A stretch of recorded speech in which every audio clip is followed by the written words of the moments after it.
যে মন্দিরে এসেছি, যে পা ঘুরিয়ে বেড়াচ্ছি,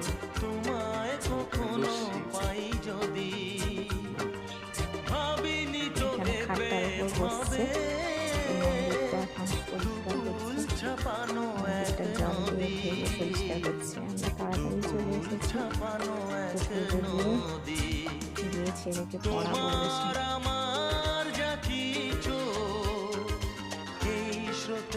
এসো না ভাষা, তুমি আছো এত কাছে, এবছর লেবুগাছটা ভর্তি হয়ে চলে এসছে পুরো। এই যে আম গাছে, সব আম গাছে বকুল এসেছে ভর্তি হয়ে। তো বাংলা ফাল্গুন মাস চলছে। ছেলে আর বাবাকে খেতে বসছে, ছেলে পরীক্ষা দিয়ে এলো, সায়েন্স ছিল। খেয়ে দেয় গল্প করে।